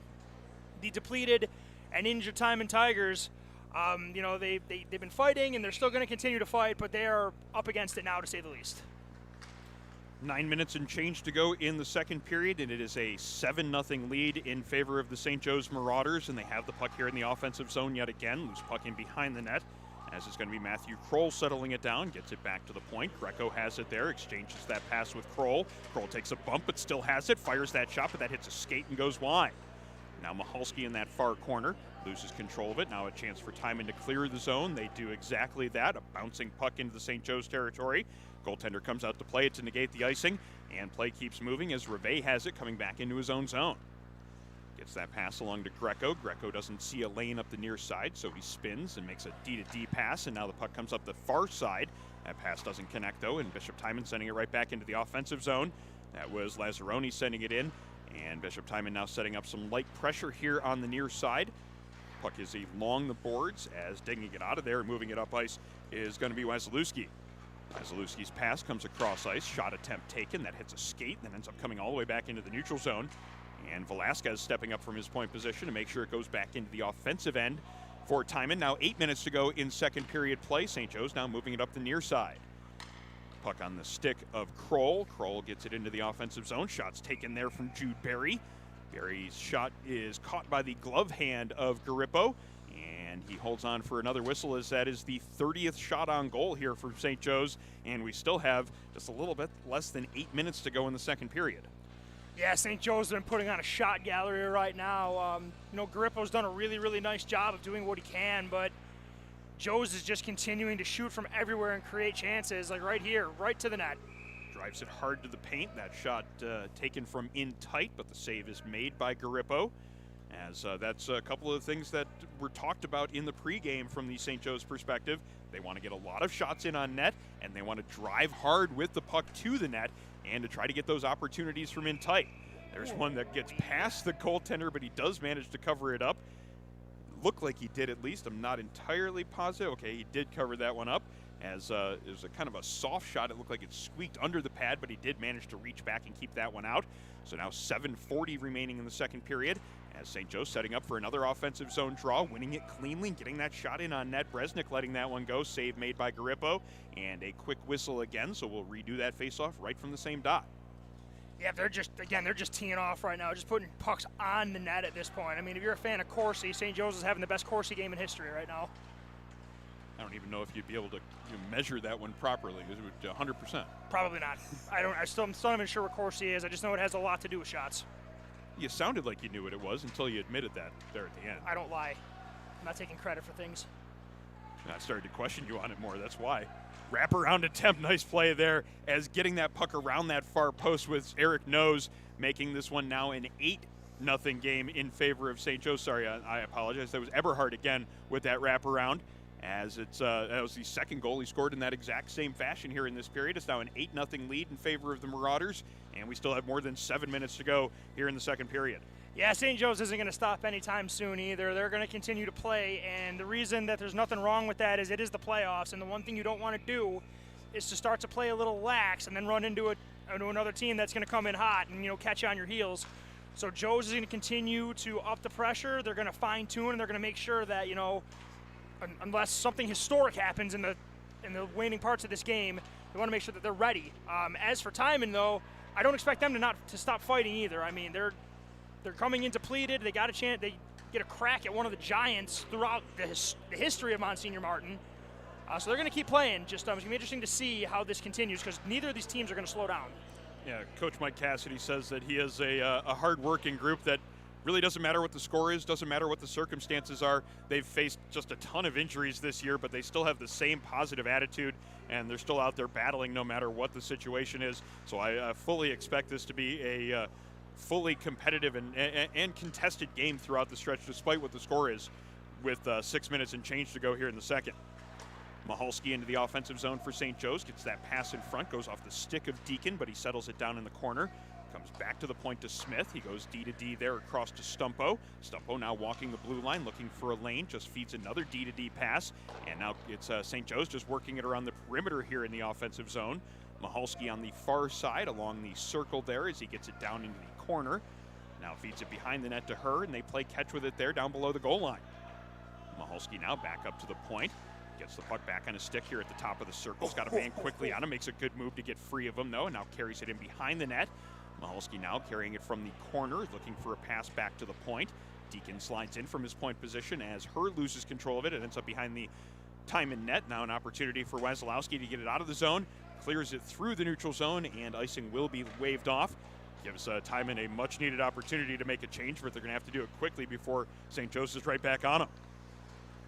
They got 4 out there. They're up. Fifth player joins the rush. So, yep, they've got all 5 in time. Everything's good, but now they got to get to this puck, and they didn't. Timon makes their change, completes it fully, but it's going to be Eberhard again here in the near corner, setting up shop in the offensive zone for St. Joe's. A couple of players from Timon over there to try to take possession away from St. Joe's, and they manage to get it to the point, but they can't get it past the defenseman Greco, but it's going to be Springer picking it up, and he's got some room to carry it forward. Cohen Springer into the offensive zone on his backhand. Good defensive play made by Bassignol to get him off of that puck, and now another opportunity for Springer as he finds a loose puck, tries to carry it in towards the net, but the defense converging on him quickly. Didn't even get a shot off there as there were 3 different Joe's defenders. Timon does get a shot off there, is coming from the far side, and letting that one go was number 24 on the play, and that is Connor Frakos, as now with 4 minutes and 25 seconds to go in the period. The St. Joe's lead still 8-0 here, as face-off in the offensive zone for Timon now coming up as St. Joe's finishes making their personnel change as they get their 5 out there that they want for this defensive zone draw. Yep, and one thing I want to see from Cohen Springer here, like I said earlier, they're going to try to run their offense through him. That's how they do it offensively. I'd like to see one less move and just get the puck on net. I mean, there's 2 defensemen in your face at all times right now. Get the puck to the net, get a rebound, or hope you can squeak one by the goaltender because the dirty dangles are not going to work on this decor. Smith in the offensive zone for St. Joe's. Player falls as the one player from Timon there seemed to be sticking with his one player and kind of covering him coming out of the corner. Ended up running into the puck carrier at the time. And we're going to end up getting an interference call that is made, and it's going to be going against St. Joe's because, yeah, it was the 2 players that were engaged in the corner, the St. Joe's player and the Timon player, and it ended up being the Timon player kind of being thrown into the puck carrier. So that's the call on the play. We have an interference call that is made, and it's going to create an opportunity on the Howard Hanna power play for Bishop Timon, and still looking for their first goal here in this game. As you know, they will be looking for Cohen Springer to have plenty of opportunities here with this man advantage. Yep, absolutely. And if I'm Timon, any chance you get to put the puck on net, put it on, because you need to do something right now. And St. Joe's, in addition to possessing the puck, they're doing a great job of blocking shots. You just got to get the puck on the goaltender at this point. Timon winning a face-off, shots taken, but it doesn't get all the way in on the netminder, as it looked like it hit a skate there just before it got to the top of the crease. St. Joe's now looking to clear it out of the zone, but keeping it at the blue line is Sands, but only briefly. Now it's going to be an opportunity with numbers for St. Joe's. Shot is taken, but just fanned on there, as Owen Smith had a man right on him, keeping him from getting a lot on that shot. Smith has the puck again, though, in the offensive zone as St. Joe's is trying to create a chance for themselves shorthanded. Smith just retreats into the neutral zone to kill a little bit more time off, however. Makes a pass back to his defenseman, and now St. Joe's just firing it up ice, but it's still here loose in the neutral zone. And Cohen Springer tries to kick it forward, but just can't maintain possession of it, and finally sent the length of the ice by St. Joe's. Minute 15 now remaining in the power play. Yeah, but this is So far, so good for St. Joe's, and so far, not so much for Timon. I mean, they're struggling to even get out of their own end right now, and Joe's is skating the puck up and down the ice at this point, just milking time off the clock. Matthew Sands setting it up here in the offensive zone. Gets that pass down low. Now a pass off the side of the net comes right out in front, and the glove is thrown over top of that one by Jack Stark. Wanted to make sure that there wasn't too much activity going on in front of the net with a loose puck. Just decided he would be better off to stop play. And with a little bit more than a minute 20 to go here in the second period, it is still an 8-0 lead in favor of St. Joe's. And Bishop Timon here with a little bit more time on a power play. And good to see number 2 back out there, John Nolan. He blocked a shot there in the first period for Timon and was very slow to get back to his skates. I believe this might be his first shift of the second period. It's the first time I've seen him, so yeah, it's conceivable, and it probably is. I mean, that looked like it hurt too. Like, it's good to see him back, but I wasn't sure that we were going to when he didn't come out for his next shift. And Nolan had the puck there in the corner. He's got it again after accepting a pass from his point man. Now a cross-ice pass to the point, but Velasquez couldn't reach that, and it comes back out into the neutral zone. Here comes Eberhard again for St. Joe's. Eberhard getting wide on the defenseman Velasquez, just feeds it in behind the net. He has 3 different Timon players on him. Now a loose puck in there behind the net, and coming out of there with it's going to be the aforementioned injured player John Nolan. Nolan tries to get a pass up through the neutral zone. It's behind its intended target, but it does get into St. Joe's territory, and going back for it is Benjamin Housley. Housley up the near side, cross-ice pass comes into the neutral zone, but too far for Mahalski. And Timon then banks it off the glass here in the neutral zone, looking to send it back through center ice, but it's going to be St. Joe's coming up with possession of it with 20 seconds now to go here in second period play. The puck still in the Timon zone as they look to move it up ice. Velasquez making a pass, connecting on that one here in the neutral zone. Timon gets it into the offensive zone, but it's going to be just fed right back up ice by Housley quickly as he gets it up to Eberhard in the offensive zone. The last couple of seconds now ticking away in period number 2. And the horn sounds to bring the second period of play to an end. And it will end with an 8-0 score in favor of the St. Joe's Marauders. St. Joe's came into this game looking to develop some consistency and hoping to peak at the right time of the season, peaking in time for playoff hockey, and they've certainly put themselves out to a good start in that regard. They have a commanding 8-0 lead here from Harbor Center, and they look to be ready to punch themselves a ticket into the second round. Yes, they certainly do, Aaron. They have taken advantage of the circumstance, but also played a darn near flawless game in the process as well. You know, outshooting your opponent by 30 shots through 2 periods is impressive. Outshooting your opponent by 30 shots over the course of 10 games is impressive, much less 2 periods. A very impressive showing by St. Joe's. Gutty effort by Timon. They are depleted, they are injured, they've got a forward-playing goalie, and they're giving everything they have. I expect, though, a lot of the same of what we've been seeing in the third in terms of play style. I expect Joe's to try to, score as many as possible. I expect Timon to keep playing like, they're only down a goal or tied. We're going to see a lot of effort into this game. However, right now it just looks like Joe's just has everything going for him right now, and there's really no reason to think that that's going to change. 8-0 is our score in favor of St. Joe's. Plenty more playoff action coming up right here on Western New York Athletics. When it's time to sell your home, start with a visit to howardhanna.com, ranked the #1 real estate site for sellers. A few clicks will show you the sales price you can expect for your home. We can get you the most money in the quickest amount of time because we know where the local buyers are and how to reach them. So if it's time to sell your home, visit howardhanna.com today, and we'll match you with a local Howard Hanna agent to sell your home fast. I love being home. Our homes have become offices, gyms, schools, and playgrounds. And at Western New York Immediate Care, we know you may need us now more than ever. Whether you've suffered a minor injury or just aren't feeling well, Western New York Immediate Care physicians are trained to diagnose and treat most non-life-threatening injuries and illnesses. With 5 convenient locations open 7 days a week, help is never far away. Life has changed, but Western New York Immediate Care is still here for you. If you've been injured in an auto accident, large or small, call 681-4088. RES Physical Medicine and Rehab right away. If you are in pain or just sore, don't take chances. Call RES today and take advantage of their 24 to 48-hour appointment pledge. With no copays, RES will help navigate the confusing world of no-fault insurance with you, so you can concentrate on getting better. 681-4088. RES Physical Medicine and Rehab. the most important call you can make after an auto accident. 300 Level Media is a locally owned and operated multi-purpose media company right here in Western New York. You'll find us everywhere covering the Bills, Sabres, Buttes, Bisons, Big Four basketball, local college sports, and much more. Our staff offers a variety of media services, from video production, live event coverage, audio broadcasts, professional voiceovers, camera operation, and videography. Visit www.300levelmedia.com or give us a call at 716-427-2600. This is 300 Level Media.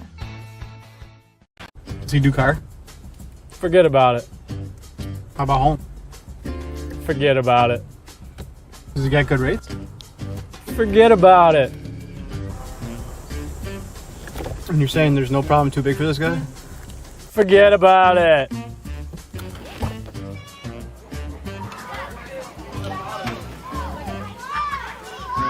Paul, this is Johnny, the guy we've been talking about. Johnny, this is Paul Wolf. Mr. Wolf, it's nice to meet you. Thank you for the invite. Not a problem. It's Paul, not Mr. Wolf. Oh, sorry, Paul. Johnny, forget about it. For all your insurance needs, call 835-WOLF and... Logistics Plus is a global transportation provider headquartered in Erie, PA with locations worldwide, including right here in Western New York. Logistics Plus is consistently recognized as a fast-growing transportation and logistics company, great supply chain partner, top freight broker, leading project cargo manager, and a great place to work. With a strong passion for excellence, our 500-plus employees put the plus in logistics. Call our Buffalo office today for an efficient, personal approach for all of your transportation needs. When it's time to sell your home, start with a visit to howardhanna.com. Ranked the #1 real estate site for sellers. We can get you the most money in the quickest amount of time because we know where the local buyers are and how to reach them. Get started today at howardhanna.com.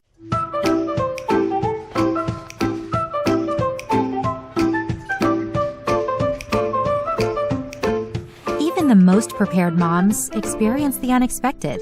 When you do, we're here for you.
And we're here at Harbor Center getting ready for third period play as we bring you Niagara Cup playoff action here on Western New York Athletics.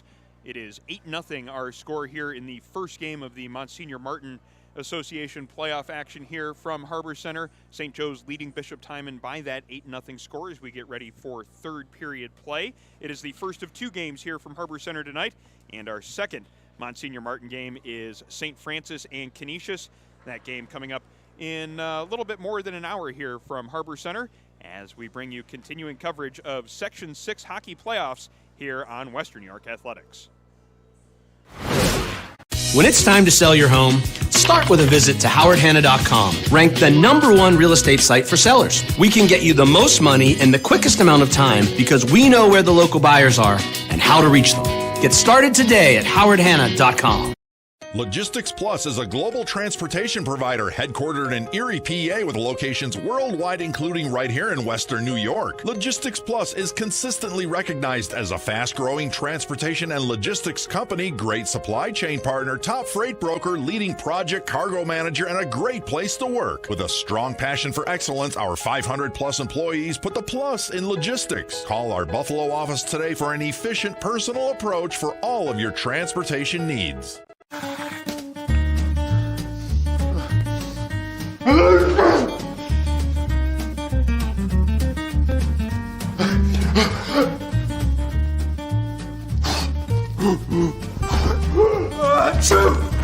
Avoiding care can lead to worse problems. Don't delay care. We're here for you. Western New York Immediate Care provides quick, quality care for non-emergent injuries and illnesses. Go to WNYImmediatecare.com for more information.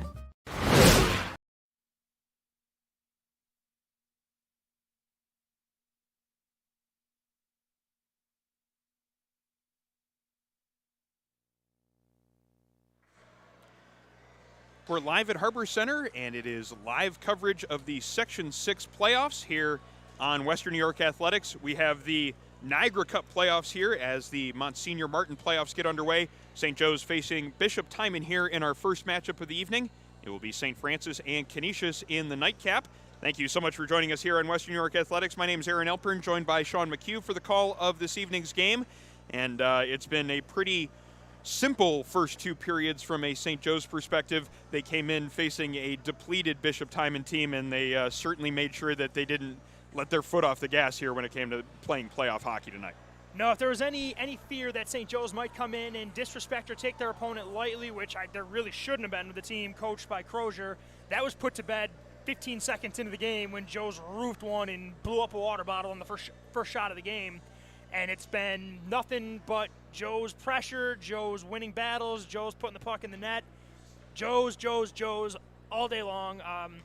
Like you said, Aaron, it's kind of tough for Timon. You know, you do feel for him in a sense. You know, their roster's just been decimated by the injury bug. You know, it's just gone viral throughout the entire team. As we've mentioned multiple times and will likely mention a couple more times, they've got a forward playing goalie for them because the injury bug decided that the goaltending room needed a complete eviction. So he's back in the net right now doing everything he can. He's made some outstanding saves. I mean, he does have probably the least to do with the score. He's done everything you could have possibly even thought to ask him to do in this game. And they're going to ask him to play another period. So. I mean, really, asking him to play goal is a lot from most hockey players' perspectives. I would say no. And I would also have that exact same answer, and can't really take my hat off enough to Logan Garippo for stepping in there and dealing with what has been a barrage of shots here tonight. 34 shots on goal in just 2 periods of play. He's ready for the third, and so are we. It is an 8-0 lead for St. Joe's as they look to set themselves up for the rest of the playoffs, looking to develop a little bit of consistency in a young lineup and to peak at the right time. It is playoff hockey, and that's certainly the right time of year to peak, and that's what Coach Crozier is hoping for out of his Marauders group here tonight as they get set for third period action. We're underway now from Harbor Center as Bishop Timon with control of the puck here off the draw. Puck comes through the neutral zone, goes off the near boards, and then into the St. Joe's zone. And the Marauders look to move it up ice, but it's kept in here at the near point. Shot taken from just inside the blue line as Connor Frakos let that one go. Save is made on the play as we have a change in net for St. Joe's as the sophomore Joshua Gowron getting in net number 1 in net for St. Joe's right now, coming in relief of the starter Jack Stark. So getting the young netminder some work here in the playoffs is Coach Crozier, and he'll deal with a defensive zone draw here. Comes in towards the front of his net, but it ends up being played by a defenseman off to the corner, sent right back into the offensive zone by Timon, as looking to start the breakout is Joseph Stumpo. Stumpo up the far side of his own zone. Has a little bit of difficulty getting it out. Second opportunity, does manage to get it into the offensive zone, and now Michalski looking to set up some pressure there. Loose puck in the top of the zone as Hurd settles it down, gets it down low to Michalski. Michalski losing control of that one, and Timon will try to clear the zone, but they can't get it past the defenseman there as it's Deacon keeping it in on the far side. Down low now as Joe's continuing to set up pressure here in the offensive zone, just cycling it down low in that far side. Michalski with a couple of players on him. Timon again trying to find possession, get that puck out of the zone, but they can't get it past Samuel Hur up that left side. And now it's Michalski again in the far corner. Puck is picked up by a Timon player, but that pass goes behind its intended target. And now it's kept in yet again by St. Joe's as we're almost 2 minutes into the third period. As Timon manages to find possession of it, quickly just clearing the zone, sending it the length of the ice was Alexander Ventura. No icing on this play, though, as going back to play that one quickly up ice was Stumpo. Stumpo getting a little bit of help from her, deflecting it into the offensive zone. And St. Joe's has completed change now as they set up here in the offensive zone yet again. Logan McDonald with some pressure on the far side as the puck goes high up into the air and eventually comes to a landing spot in the Timon bench. It is thrown back into play, given one of the officials. We'll be ready to get going here now with 14:45 to go in third period play. Still a comfortable lead for the St. Joe's Marauders. It is an 8-0 lead, and you can bet that they will surely look to add to it here for the rest of the third period, developing those good habits for the rest of the playoffs. Absolutely, Aaron, and that puck that just went out of the zone, that thing got up so high, I really think that if that hit a Riviera green, it would have stuck. That's how high that thing got up into the air. Not on the weekend, it wouldn't. No. Those greens really firm up down there in Southern California. Oh yeah, they sure do. Yep, they do. You could, if you could roll a wad of chewed gum on those greens, and those greens would spit that thing right off to the fringe. It's trying to get me to talk about golf during one of my favorite tournaments of the season, but we're going to focus on hockey here as Eberhard has the puck here in the neutral zone, feeds a pass along to Owen Smith, and Smith on his backhand driving into the offensive zone. Smith now on the near side, just cycles it back down low. He's getting some help there from Bresnik. Bresnik then feeds it along behind the net. Eberhard just trying to settle it down there and get a pass out in front. Eberhard, though, has to refine possession of it, just tries to cycle it back down low, but getting in the way, and now moving it up ice is going to be Wasilowski.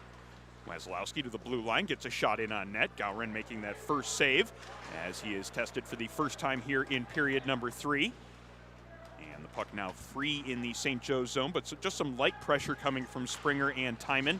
And that allows St. Joe's to carry it up into the neutral zone, connect on a couple of passes, but a good solid hit there on the far side, getting the St. Joe's player off of that puck and allowing Timon to move it back up ice. That's number 13, Pollock. It looks like he didn't get ejected. Probably just a 10-minute misconduct from whatever that exchange there was in the second period. But that's certainly not what Timon needed, was to lose any bodies. They're already short several bodies. We thought that the one player had been tossed from the game, but just the misconduct penalty. So that's certainly good from their bench's perspective, as it was already a short bench to begin with. 2-on-2 opportunity moving up ice now for Timon, as getting into the offensive zone is going to be number 26. That is Bolera. Bolera unable to continue that drive in towards the net, losing possession of it. Now it's going to be St. Joe's looking to go back up ice. Pass comes into the neutral zone, and it's going to be sent all the way into the offensive end by Giuliano. Giuliano putting on some pressure himself, just stops in front of the net, and that gives Velasquez a little bit of room, but can't connect on that pass. And the puck comes all the way back into St. Joe's territory. Goaltender out of his net to play it up ice quickly. Pass is intercepted by Springer just inside the blue line, but he's pinned to the boards here as the St. Joe's player coming back on defense. Her making a good play to make sure that there was no room to move for Springer as the goaltender got himself back into the cage. You think Coach Crozier is telling Gowron to play the puck to keep it moving, or do you think he's one of those Brodeur types that really likes to get involved and send that thing down the ice? Because that's the third time he's come out of his crease into the corner and sent the puck out of the zone to a streaking forward. I'm willing to say it's a combination of the two, Sean. I like it. I appreciate it. Nobody's wrong that way.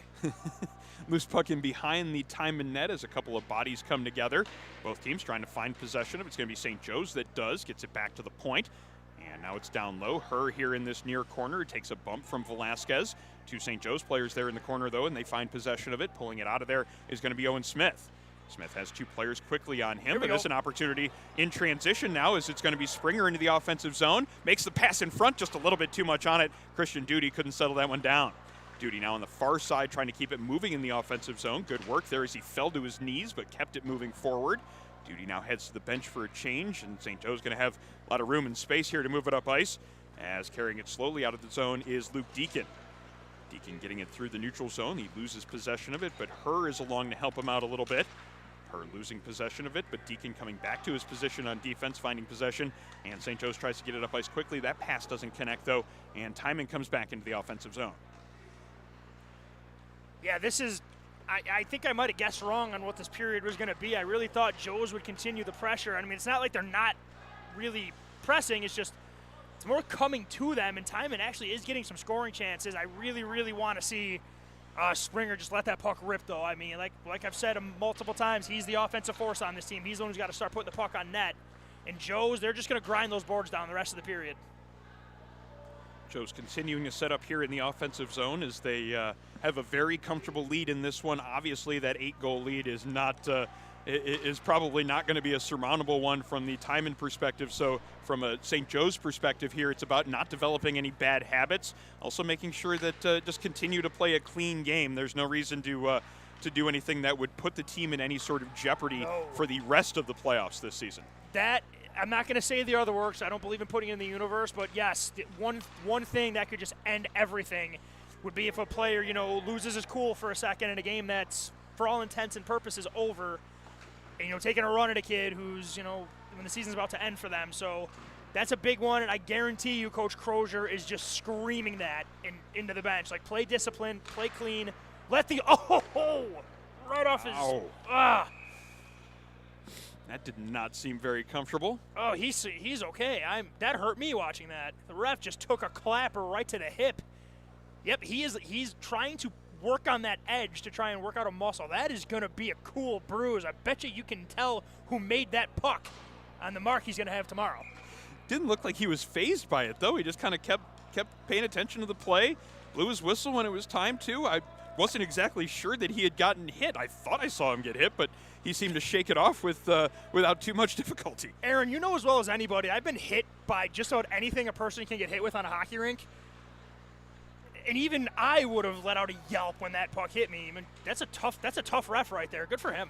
Well, sometimes you can just kind of pass one of those types of things off if it's a player, but saying, oh, he's a hockey player. But, I guess referees kind of have that same toughness built into them. It's kind of ingrained with the sport. It's got to be if you're a ref, because you got to have the mental and the physical toughness. Certainly the thick skin. Maybe that's what helped protect him from that puck there. The puck just blew That's up. a mouth guard, it looks like. It's loose over there on the far side. What is going on this rink right now? I'm seeing it's like the Twilight Zone for hockey. I'm here for this, though. 8:20 to go in third period play as the puck's still moving here in the Timon zone. Timon gets it out of their own zone as it's Nolan knocking it out of the air, getting it into center ice.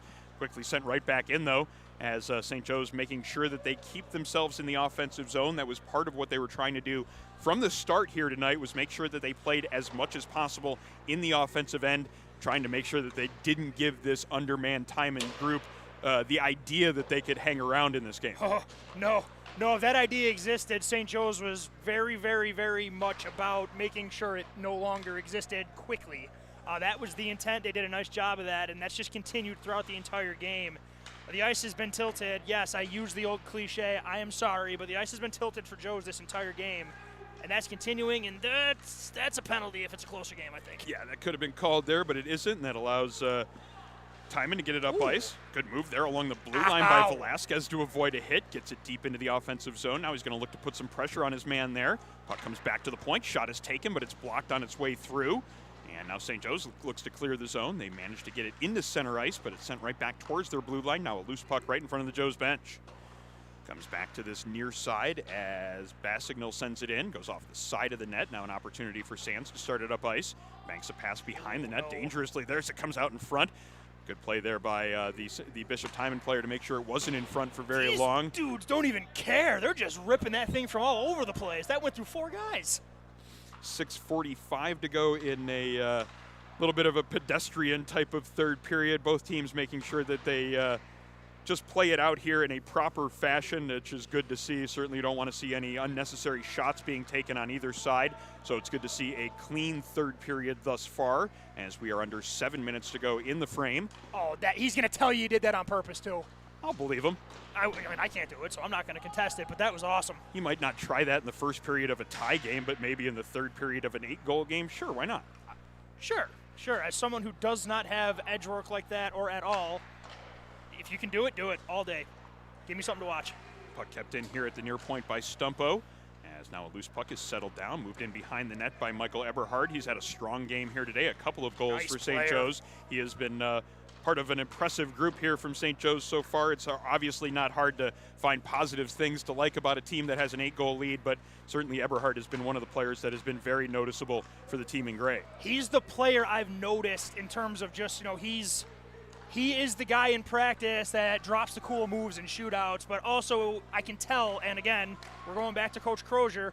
Coach Crozier will never, ever tell a player not to be themselves, and he will allow them to be the best version of themselves, and that's what he's got out of Eberhard. Extremely talented, but is smart about it. Good hit there in the neutral zone. A chance here, and the shot gets in on goal. Cohen Springer with it. Gets enough on it to get it through the glove of the netminder. Timon's on the board. It's an 8-1 hockey game now. I have been barking up this tree all game, and I finally got the fruit for it because I've been saying Springer is the offense on this team, and he's got to bring it. High shot, handcuffs the goaltender Garin right there. Might want to have that one back. It was a nice shot. There was a bit of a defenseman sliding to the right. Might have got in the sight line. The goaltender coming cold off the bench. And then, making a quick save early and then not moving for 6 straight minutes. Might have got caught deep in his crease. Might have got caught with the glove hand just a little lower than it should be, and it sneaks through him. Anyway, it is good to see Timon break the goose egg right here. You don't want to see, you don't want to get shut out ever. That's the worst. So it's good to see Timon rewarded. They have played hard today. I mean, the score is absolutely not for lack of effort.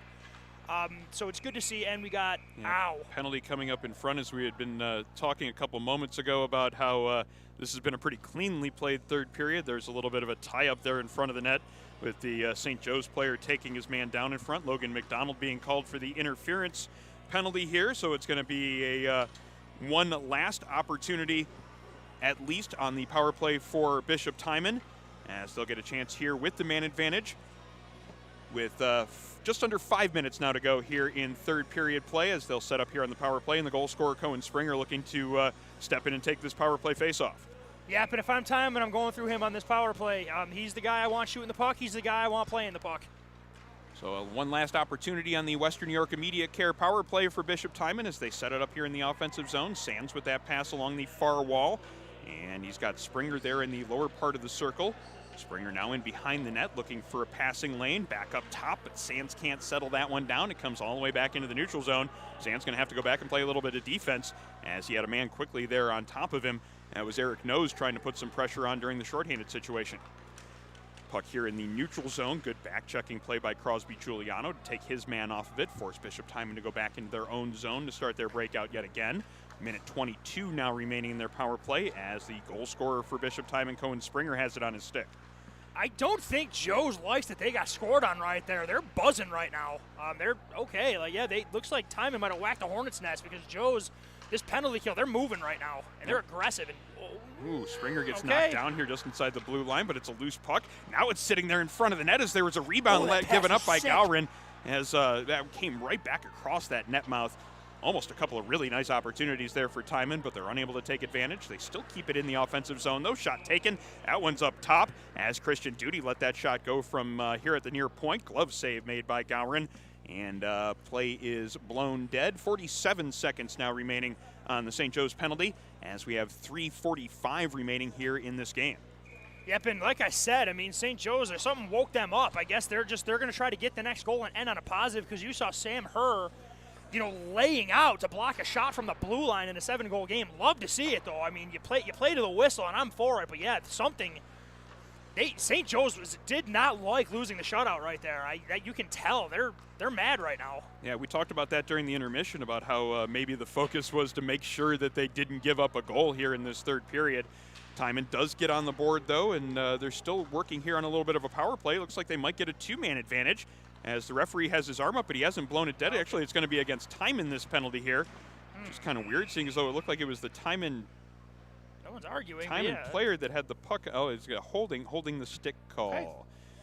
That's over there on the far side. Referee clearly had a better view of that one, and there's no argument coming from the Timon side of things, so it's going to be another opportunity for St. Joe's then on the Howard Hanna power play here with 3:13 now to go in third period play. So actually it's going to be 4-on-4 for 14 seconds, and then St. Joe's will go on the Howard Hanna power play for a little bit less than 2 minutes after that, as we are having a little bit more than 3 minutes to go here in regulation from Harbor Center. It is St. Joe's with a comfortable 8-1 lead, as Section 6 playoffs kicking off here tonight across Western New York. One of two games going on right now. Across town at the Northtown Center in Amherst, it is Clarence with a 2-0 lead over Lockport Niagara Falls in third period play. As the large school sectionals kick off there, it is Clarence and Lockport Niagara Falls currently playing over at the Northtown Center. You can watch that game live right here on Western New York Athletics as well as our nightcap, St. Francis and Canisius here from Harbor Center. Yeah, quick tidbit about that Clarence LNF game. It's really good to see Coach Richard Brooks, one of my teachers back in the day, still going strong as the Clarence head coach. Really great to see my old school, having success at this level. All these years later, oh God, I just aged myself. But yeah, all these years later, Coach Brooks, my history teacher back in the day, still running a tight ship over there for the Red Devils. They're up 2-0 in third period play, but more than 12 minutes to go as St. Joe's tries to pick that glove hand corner that they've been shooting at all night. This time, Garippo making a good, solid glove hand save, keeping St. Joe's from getting their 9th one of the game. Yep, and Garippo's glove stopped his head from taking a doinker, too, because that thing got up high on him, and Garippo kind of threw his glove up as a reflex. I think he was expecting the low shot. That did go in the net. I thought he got the glove on that. Yeah. I feel bad. Yeah, well, that's our bad. I did see the puck was free. It looked like he had made the initial save. It had gotten through him and gotten into the back, and then it quickly came back out. Our apologies there for not seeing that one correctly, but as it is a 9-1 lead now for St. Joe's.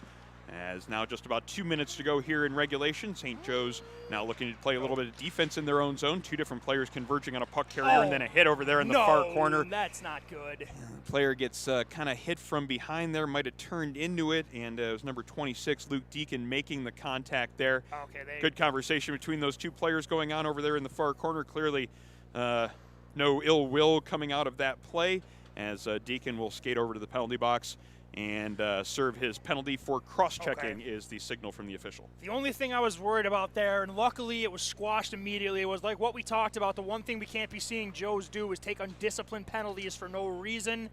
Clearly there was no ill intent. It was just wrong place, wrong time, and a coincidence. You could tell as soon as contact was made, both players looked at each other. Luke Deacon immediately goes to make sure that the forward that he ended up hitting, which was number 11, Christian Duty, was okay.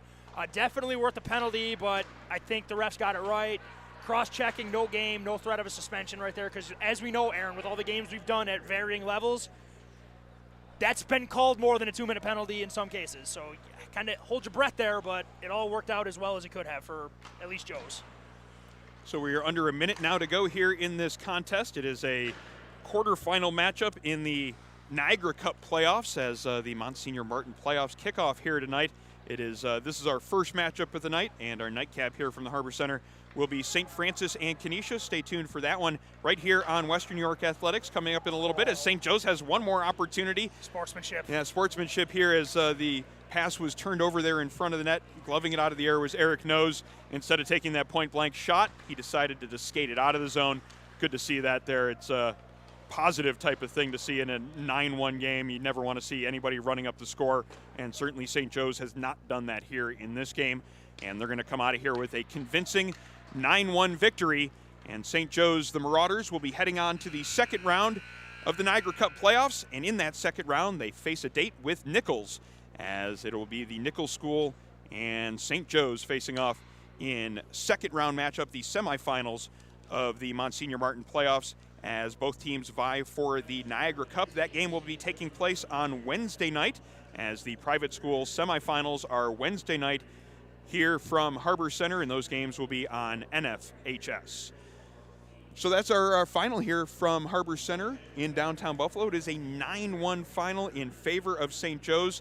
Their focus coming into this one, Sean, was to get off to a good start in the playoffs. They knew that they were the favorite in this matchup, but they did not take their opponents lightly, and they came out and they played what I think you could describe as a proper game. Yes, they did not take the opponent lightly at all, which, you always wonder going into a game, is a team that is as favored as Joe's was going to maybe fall victim to being a little careless. Coach Crozier made sure that was not something that was going to happen. They understood that there was circumstance. They took advantage of it anyway because you don't pick your opponent. And to the Timon side, great effort by those kids. They're depleted. They're injured. They have young players playing up in roles. And you can't say enough about the goaltender. You really can't. Asked to do something that you have a hard time if you don't have a goalie coming do a pickup skate. You almost have to pay, dangle $20 in front of the guy's face to get him to throw pads on to take those shots. Timon had a kid do it for a season in meaningful playoff games, and he didn't get to play his natural position, which is what you want to do. So all-time team player right there. This is a player that should be talked about. This is what you want. This is a coach's dream. This is a guy who puts the team before himself, and it's great to see. And then with the results of this game, we're going to get a beauty with St. Joe's and Nichols. We're going to get the Assassin's Creed battle. We got Pirates versus Vikings, two of the last 3 games. Two teams that know each other very well, 2 teams with some history, especially Nichols as well. With some success, with some very, very prominent players, looking no further than goaltender Owen Parker, playing in juniors right now. Storied hockey clubs coming out of Western New York High School. We get to see 2 teams battle head-to-head in the next installment of the rivalry that definitely has been built over the last few years. And certainly want to say one last thing about the play of Logan Garippo. As you notice there in the handshake line, every single player from St. Joe's was giving him that little extra bump and a little bit of extra congratulations. They know what that effort took to come out here and to strap on the pads and jump in net. That's not something that a lot of hockey players would be quick to volunteer to do. I wouldn't. And I feel like we almost can't say enough about the heart from Logan Garippo in net. Certainly put his team on his back and carried them here today. And the results almost don't matter. The way he played in net was certainly much more than just commendable. Fine work on his part, and just a game battle from Bishop Timon in general. They knew that they were undermanned. They knew they had a tough task in front of them here today, and they battled nicely, though. Absolutely, and the thing is, too, this is something I'm super happy to see as well. The game was clean. Yeah. Games like this get out of hand. It happens all the time at any level. You have a goaltender that's not experienced. You're getting worked pretty hard. Nothing's going your way. You're bummed out. You don't want to go down like that. And all that said, the Timon and Joe's players, I'm sure a lot of them grew up playing together with travel and in house leagues and what have you. Friendly handshakes. Congratulations. Good to see a clean game. Congratulations to St. Joe's. Just another year, another advancement in the playoffs. And buckle up, though, because now you got Nichols, and they're going to be different. But I think St. Joe's knew that before this game even started. All right, so St. Joe's has a Wednesday date with Nichols in the semifinals of the Niagara Cup playoffs. We'll still see who the 4th team in the semifinals will be, as squaring off to face St. Mary's in the second round will be Canisius and St. Francis. That is our late game here on Western New York Athletics. Be sure to join us for that one. For Sean McHugh, I'm Aaron Elpern. Thanks for joining us for our game tonight, and we'll be sure to talk to you soon.